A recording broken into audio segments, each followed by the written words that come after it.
Allô? Oui, bonsoir, cher mère Aki. Oui, bonsoir éclaireur. Comment allez-vous? Bonsoir éclaireur. Bonsoir cher éclaireur. Are you Bonsoir toute back la or are you classe. still there?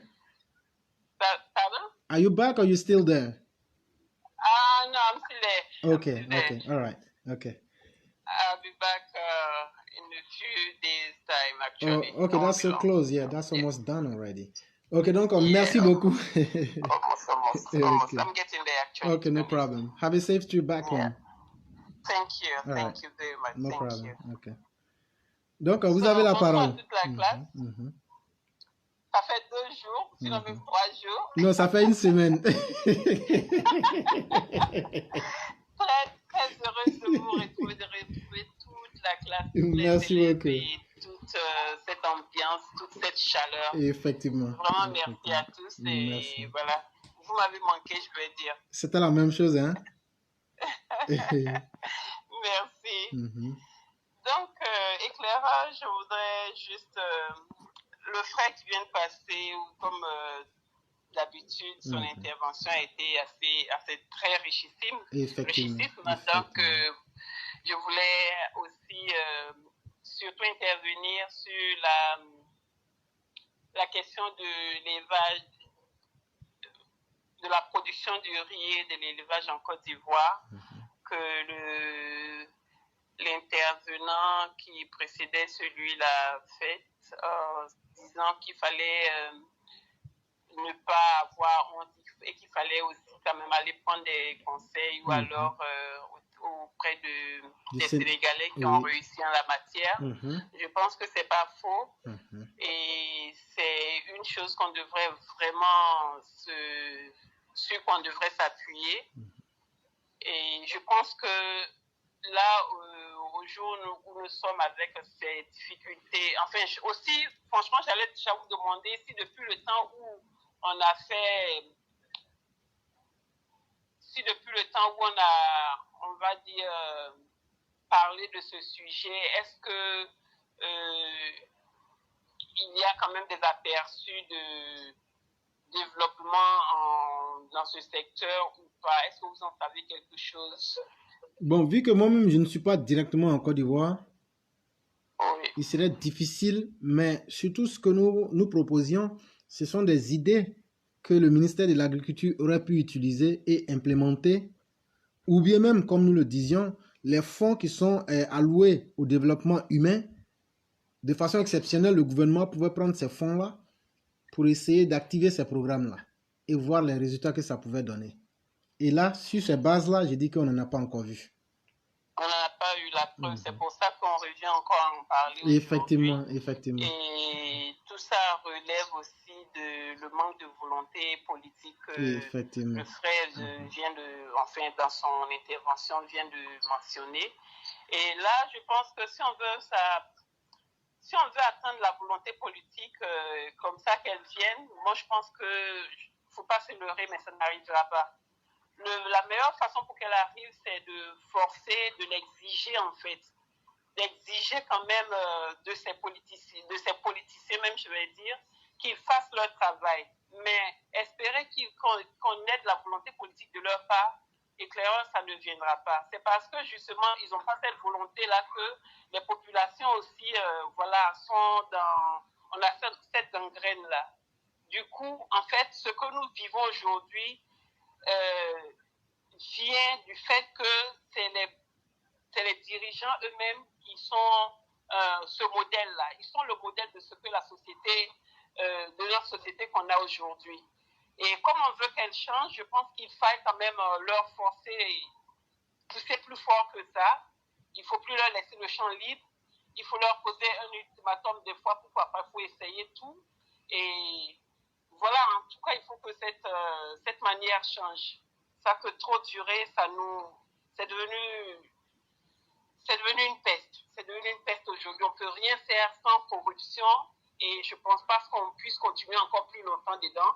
Donc voilà. Et pour ce qui est de l'élevage et du riz, comme l'autre intervenant l'avait dit, je crois que même si on dit que ça ne relève pas du gouvernement de mettre ces structures-là en place, étant donné qu'on constate un problème un manque de produits vivriers et d'élevage, il appartient néanmoins au ministère concerné par cette question de mettre une stratégie en place qui ne serait-ce facilite ça. Puis si les gens ne veulent pas,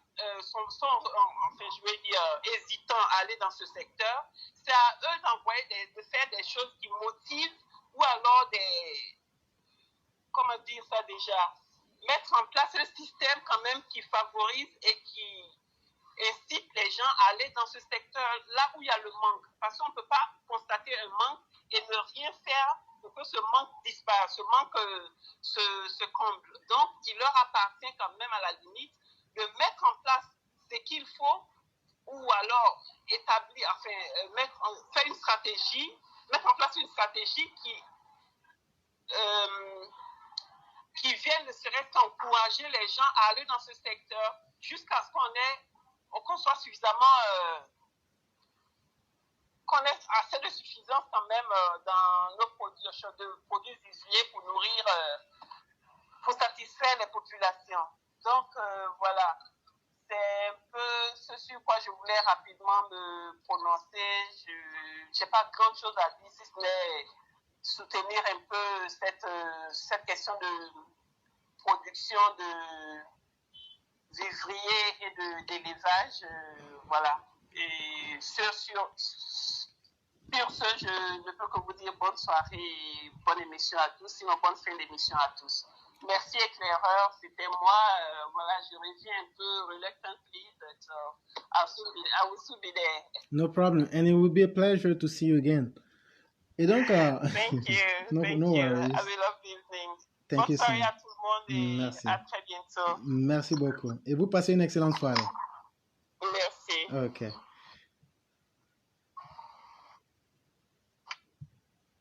Et donc, comme le disait notre mère Aki que vous venez d'entendre, chers Africains, posons une seule question. Nous, Africains, nous faisons partie de l'humanité. Mais voilà une société humaine qui ne produit pas sa propre nourriture, qui ne produit pas ses propres médicaments, qui ne parle pas sa propre langue, qui ne pratique pas son propre système politique,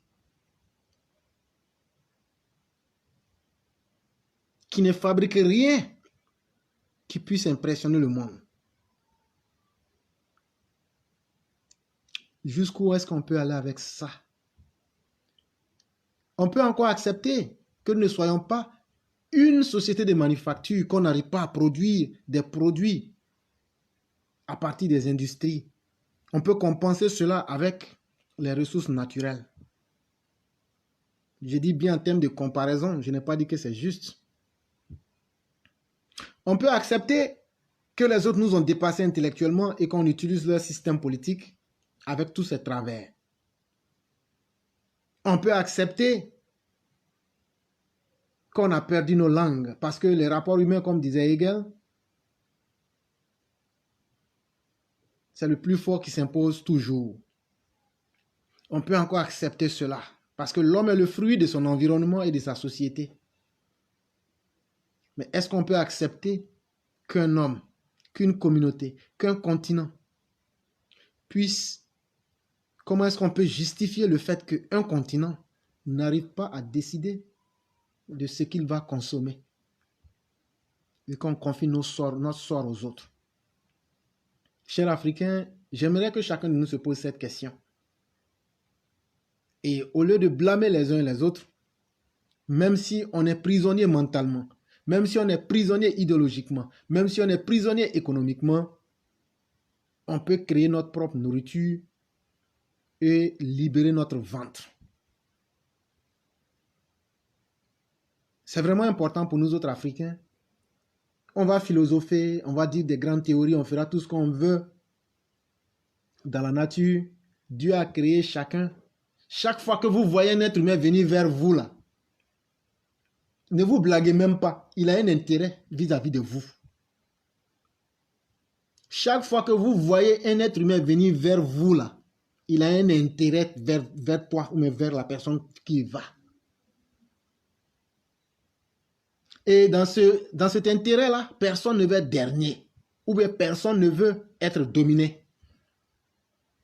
Mais quand naturellement toi-même tu offres tous les avantages pour être dominé, pour être mis en bas et être soumis, tu as beau parler, tu as beau philosopher, tu as beau crier, tu as beau interpeller le monde, on s'en fout de toi à la fin de la journée. Parce qu'en réalité, être dernier, être un commandeur, être un dernier dans l'histoire de l'humanité, c'est un choix. Vous pensez que nos ancêtres, ceux qui ont créé l'Égypte, ceux qui ont créé les empires égypto-nubiens, ceux qui ont créé le royaume de Kush, on vous parle des Kushites, ceux qui ont créé les grands empires, nous aujourd'hui, on n'est même pas capable de créer des petits pays et s'entendre. Et donc nos ancêtres ont été mieux que nous, chers frères et sœurs. Nos ancêtres ont créé des grands empires, c'est de cela que je vous parle. Eux qu'on considère comme des gens du Moyen-Âge, ils ont influencé le développement gréco-romain que vous voyez aujourd'hui, le développement de l'Occident moderne là. Ce sont nos ancêtres de l'Égypte qui ont impulsé ce développement. Vous pensez que c'était dans les grandes théories ou bien en train de se faire la guerre, tel est Djoula, tel est Baoulé, tel est Bété, tel est Gouro, tel est Gagou, tel est Bété, tel est Atié, tel est Mossi, tel est chose comme on appelle Sénoufo. C'est parce qu'ils ont travaillé. C'est parce qu'ils ont mis le travail avant et après qu'ils ont pu créer ces grands empires. On prend aujourd'hui l'empire égyptien, c'était nous. L'empire du Mali, c'était nous. L'empire de Ghana, c'était nous. L'empire du Zoulou, c'était nous. Non, non, non, c'était pas nous. C'était nos ancêtres qui avaient une valeur, le travail. Allez reprendre la constitution de l'empire du Mandé. Les métiers que les gens devraient pratiquer dans l'empire du Mandé étaient bien connus, bien spécifiés. On dit le commerce, l'agriculture et l'élevage. Point. Voilà les activités qui étaient reconnues dans cette constitution-là.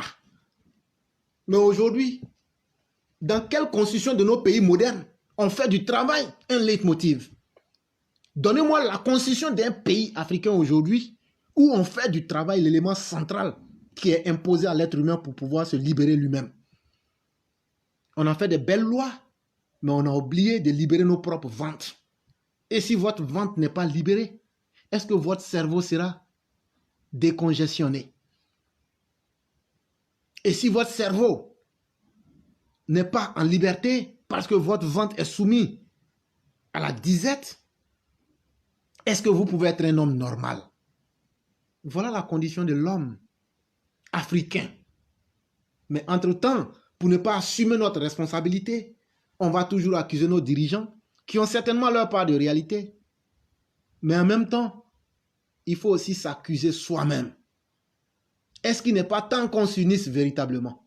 Est-ce qu'il n'est pas temps que les Africains se disent, tous les autres qui ont réussi là, c'est parce qu'ils se sont unis. À partir de leur diversité, ils se sont mis ensemble.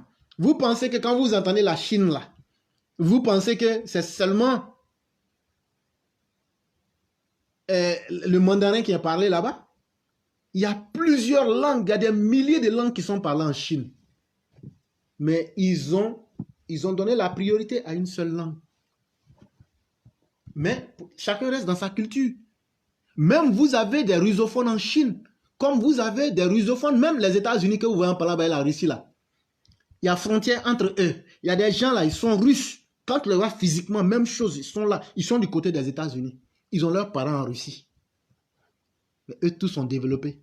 Est-ce qu'ils ont crié que c'est parce qu'il y a la glace qui ne se sont pas développés? Ah non, il fait chaud, il pleut. Ah, vraiment, nous on ne sait pas comment on va faire. C'est le noir seul. C'est comme ça que nos ancêtres ont fait. Vous pensez que nos ancêtres se sont plaints?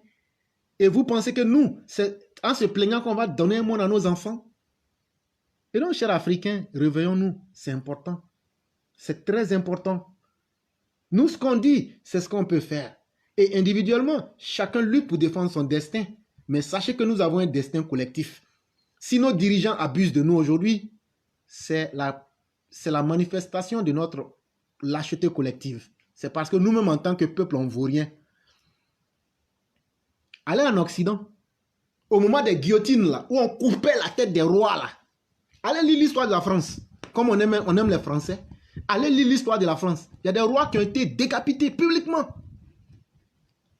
Il y a des fonctionnaires on leur a coupé la tête, vite fait et propre, à cause de quelques biens publics. Et aujourd'hui, on a honte de s'assumer et tout le monde veut faire la malhonnêteté. Il n'y a pas de problème. Continuons à être malhonnêtes. Mais comme on le dit là, si on décide de faire d'une société la malhonnêteté comme notre repère, sachez aussi que le résultat, on va payer ça collectivement. Mais il y a certains qui vont assumer ça plus que d'autres. Vous qui estimez que vous êtes les plus pauvres et qui êtes les plus, je m'en foutiste, parce que vous justifiez tout avec votre pauvreté, continuez à ne pas rêver pour vos enfants. Continuez à ne pas exiger ce qui est bon. Continuez à être spectateur de vos propres vies et vous ne serez pas surpris. Et vos enfants diront, nos parents qui ont existé avant nous étaient des lâches.